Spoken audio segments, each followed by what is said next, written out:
Thank you అందరికీ నమస్కారాలు. ఈరోజు ప్రత్యేకంగా నేను వచ్చిన కార్యక్రమమే పేదల సేవలో. నేను ఒక్కడనే కాకుండా రాష్ట్రంలో ప్రతి ఒక్కరు కూడా ఈరోజు నిద్ర లేసినప్పటి నుంచి ఈ పేద ప్రజలతో అండగా ఉండాలి, మీకు చేయూతనివ్వాలనే ఉద్దేశంతోనే ఈ కార్యక్రమం పెట్టాను. ఈ కార్యక్రమంలో గంగాధర్ నెల్లూరుకు రావడం ఇది నా అదృష్టంగా భావిస్తున్నా. ఎందుకంటే ఇక్కడంతా పేదవాళ్ళు ఎక్కువ ఉంటారు. పేదవాళ్ళల్లో కూడా షెడ్యూల్ కులాలు కానీ, కొంతమంది షెడ్యూల్ తెగలు కానీ, వెనుకబడిన వర్గాలు ఎక్కువగా ఉంటారు. అలాంటి ప్రాంతానికి రావడం నేను అదృష్టంగా భావిస్తున్నా. అదే సమయంలో మన ఎంపీ గారు చాలా, మీరు ఒకసారి చూస్తే ప్రసాదరావు గారైతే ఒక బాగా చదువుకొని రిటైర్ అయిన తర్వాత ప్రజలకు సేవ చేయాలనే ఆలోచనతో ఇక్కడికి వచ్చారు. ఈరోజు నేను చూస్తూ ఉంటే చాలా పెద్ద మనిషి, చాలా సిన్సియర్గా ఆయన జీవితంలో మీకు సహాయం చేస్తే ఎంతో ఆనందాన్ని పొందే వ్యక్తి. అలాంటి వ్యక్తి ఎంపీగా ఉండడం మనందరి అదృష్టం. ఇంకో పక్కన మీరు ఒకసారి చూస్తే థామస్ గారు హుషారుగా ఉన్నారు. థామస్ ఇంకా హుషారు కావాలి. ఎందుకంటే నేను ఫస్ట్ టైం మీరు చూస్తే సీఎం అయినప్పుడు బయోటెక్నాలజీ పెట్టాను. హైదరాబాద్లో నేను బయోటెక్నాలజీ పార్క్ పెట్టాను. తిరుపతిలో బయోటెక్నాలజీ కాలేజీలో కోర్సెస్ పెట్టాను యూనివర్సిటీలో. అందులో చదువుకొని విదేశాలకు వెళ్ళి 10 రూపాయలు సంపాదించుకొని ప్రజాసేవకు వచ్చిన వ్యక్తి థామస్ గారు. అంటే ఒక మాటలో చెప్పాలంటే నా పాలసీ వల్ల బాగుపడ్డాడు, మీకు రుణపడి ఉన్నాడు. అందుకే ఆయన నేను చాలా సంతోషంగా, మీరైతే బాగుంటుంది, ఈ నియోజకవర్గానికి సరి అయిన అభ్యర్థి అనే ఉద్దేశంతో ఆయన్ని ఎమ్మెల్యేగా ఎంపిక చేశాం.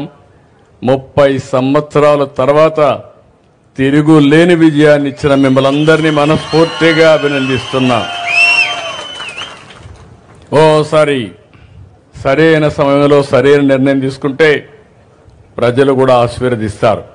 దానికి ఉదాహరణ ఇక్కడుండే ఎంపీ, ఎమ్మెల్యే అని చెప్పి కూడా మీ అందరికీ విజ్ఞప్తి చేస్తున్నా. సహచర మంత్రివర్గ సభ్యులు రామ్ ప్రసాద్ రెడ్డి గారు, ఆయన కూడా ఉత్సాహంగా పనిచేస్తున్నాడు. అలాంటి వ్యక్తి ఇక్కడ ఇన్ఛార్జిగా ఉన్నారు. వారికి వేదిక పైన బెనిఫిషరీస్ అందరికీ వాళ్ళ ఇంట్లోకి పోయి వచ్చాను. వాళ్ళ కష్టాలు నేరుగా చూశాను. ఈరోజు వాళ్ళ సమక్షంలో ఈ మీటింగ్ మనం పెట్టుకుంటున్నాం. అదేవిధంగా జిల్లా కలెక్టర్ గారు, అధికార యంత్రాంగం అంతా ఉన్నారు. వారందరికీ కూడా పేరు పేరున మీ అందరి తరపున నమస్కారాలు. మీకు అందరూ కూడా ప్రత్యేకంగా ధన్యవాదాలు. ఈరోజు మీ ఉత్సాహం చూస్తున్నాను. చిన్న పిల్లల దగ్గర నుంచి ఎక్కడ చూసినా ఒక నవ్వు ముఖంతో వచ్చారు. ఇంత అనువు 5 ఏళ్ళు అయితే ఈ రాష్ట్రంలో ఎక్కడ కూడా నవ్వు అనే మాటే కనపడలేదు. ఇప్పుడు ఏ ఊరికి వచ్చినా ఆనందంగా స్వాగతం పలుకుతున్నారు, స్వేచ్ఛగా ముందుకు వస్తున్నారు. ఇది పెద్ద మార్పు 9 నెలల నుంచి. ఈ విషయం మీరు గుర్తుపెట్టుకోవాల్సిన అవసరం ఉంది. ఈరోజు నేను వచ్చిన కార్యక్రమం మీరు చూస్తే భారతదేశంలోనే ఎక్కడా ఇంత పెద్ద కార్యక్రమం లేదు. ప్రతి ఒక్క వ్యక్తి మీరు గుర్తుపెట్టుకోవాలి. దగ్గర 64 లక్షల మందికి.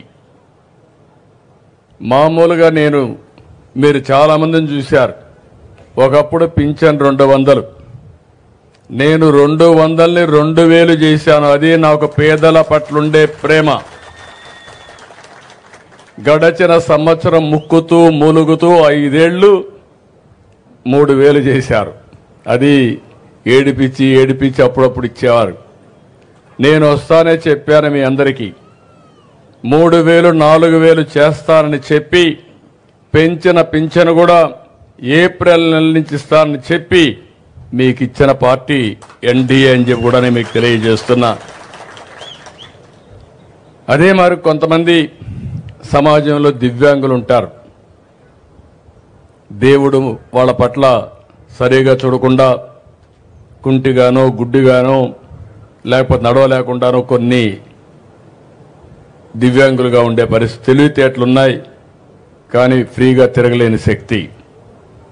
నేను ఒకప్పుడు 500 రూపాయల నుంచి 3000 రూపాయలు చేసిన వ్యక్తి నేనే ఆ రోజు. మీరు గుర్తుపెట్టుకోవాలి. ఈరోజు 3000 నుంచి 6000 చేశాను. అంటే 14 నుంచి ఈ రోజు వరకు 500 నుంచి 6000 దివ్యాంగులకు ఇచ్చామంటే అది వాళ్ళ పైనుండి నాకు ప్రత్యేక అభిమానం అని చెప్పి కూడా నేను మీకు తెలియజేస్తున్నా. మనమైతే తిరగగలుగుతున్నాం, కష్టపడతాం. కొంతమంది అయితే తిరగలేక చాలా ఇబ్బంది పడతా ఉంటే అలాంటి వాళ్ళకి దేవుడు సరిగా చూసుకోకపోయినా మానవత్వంతో మనం సహకరించాలనే ఉద్దేశంతో ఈ కార్యక్రమం తీసుకున్నాను. నేను అక్కడితో ఆగలేదు. 8 లక్షల మందికి నెలకు 6000 రూపాయలు ఇచ్చే ఏకైక ప్రభుత్వం భారతదేశంలో గర్వంగా చెప్తున్నా తెలుగుదేశం ప్రభుత్వం, ఎన్డీఏ ప్రభుత్వం. ఇంకొక పక్కన కొంతమంది కిడ్నీ పేషెంట్స్ ఉంటారు, తలసేమియా వచ్చిన వాళ్ళు ఉంటారు. వాళ్ళ పరిస్థితి ఇంకా అధ్వానంగా ఉంటుంది.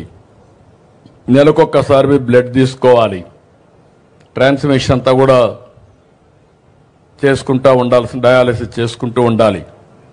అలాంటి వారికి నెలకు 10,000 రూపాయలు ఇచ్చి ఆదుకునే ప్రభుత్వం ఈ ప్రభుత్వం. ఆ విషయం మీరు గుర్తుపెట్టుకోవాలి. కొంతమందిని చూస్తున్నాం, ఇంట్లో నడవలేరు, బెడ్ మీదనే ఉంటారు. వాళ్ళని ఎవరితోనన్నా బాత్రూమ్ తీసుకుపోవాలన్నా వాళ్ళ ఇంట్లో ఒక వ్యక్తి వాళ్ళ మీద శ్రద్ధ పెట్టాల్సి వస్తుంది. అందుకే అలాంటి వ్యక్తులు చూశాను. అలాంటి వ్యక్తులందరికీ ఒకేసారి 15,000 రూపాయలు ఇస్తున్నామంటే ఈ దేశంలో ఎక్కడా ఇవ్వడం లేదు. ఈ విషయం మీరు గుర్తుపెట్టుకోవాల్సిన అవసరం ఉంది.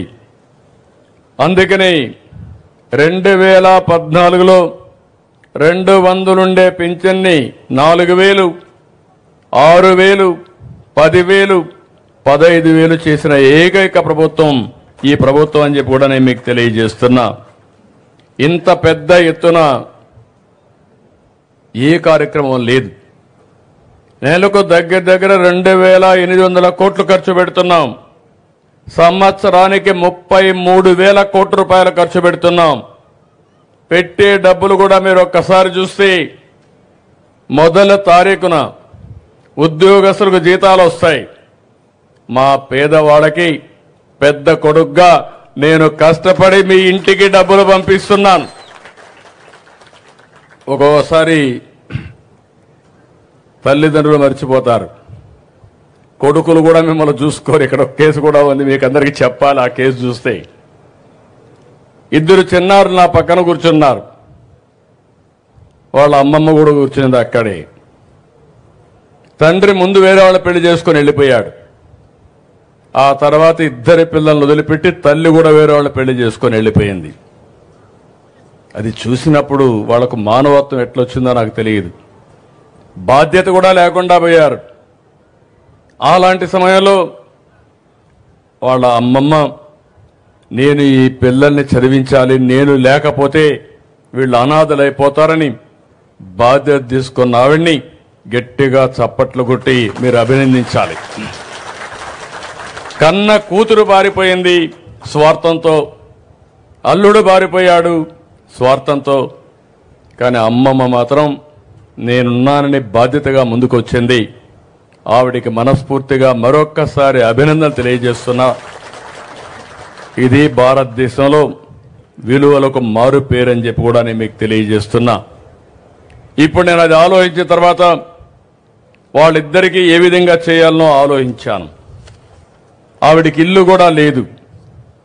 ఇమ్మీడియట్గా నేను ఎక్కడైతే హెలికాప్టర్ దిగానో అక్కడ ఇంటి జాగా ఇచ్చి 1 సంవత్సరం లోపల ఇల్లు కట్టిస్తున్నాను. ఒక 2 ఆవులు పట్టించి నెలకొక 15 రూపాయల ఆదాయం వచ్చేట్టుగా ఆవిడికి నేను సహాయం చేస్తున్నాను. ఇంకొక పక్క 2 పిల్లలకి ఒక్కొక్కరికి 2 లక్షల రూపాయలు ఫిక్స్డ్ డిపాజిట్ వేసి వాళ్ళని చదివించి ప్రయోజకులు చేయాలని, ఉచితంగా చదివించాలని ఒక కార్యక్రమం పెట్టుకున్నాం. తండ్రి తల్లి బాధ్యత లేకుండా పోయారు. బాధ్యత కలిగిన వాళ్ళ కుటుంబానికి పెద్దగా నేను ఈ బాధ్యత తీసుకుంటున్నానని చెప్పి కూడా నేను మీకు తెలియజేస్తున్నా. ఇద్దరికి కూడా నెలకు 4,000 రూపాయలు ఒక 6 నెలలు ఇస్తాం. అది కూడా ఉపయోగపడుతుంది. ఉచితంగా చదివిస్తాం. వాళ్ళిద్దరిని ప్రయోజకులు చేసే బాధ్యత ఈ రాష్ట్ర ప్రభుత్వం తీసుకుంటామని చెప్పి కూడా నేను మీకు తెలియజేసుకుంటున్నాను. ఇలాంటివన్నీ చూసినప్పుడు మొదటి తారీఖు నేను ఎందుకు అందరినీ పొమ్మన్నానంటే మా ఎమ్మెల్యేలని, ఎంపీలని, ప్రజాప్రతినిధుల్ని, అధికార యంత్రాంగాన్ని, మా కలెక్టర్ని, జాయింట్ కలెక్టర్ని అందరిని వెళ్ళమన్నాను. వెళితే వాస్తవాలు తెలుస్తాయి. ఏసీ రూమ్లో కూర్చుంటే మీ బాధలు, మీ కన్నీళ్లు తెలియవు. అందుకే ఈరోజు అందరూ కూడా ఇక్కడికి వస్తున్నారు. వచ్చినప్పుడు వాస్తవాలు తెలిస్తే తదనుగుణంగా పనిచేసే పరిస్థితి వస్తుంది. అందుకే నేను ఇంకొక మాట కూడా చెప్తున్నా. ఈరోజు నేను మా అధికార యంత్రాంగాన్ని, రాజకీయ నాయకుల్ని పూర్తిగా నమ్ముతున్నా.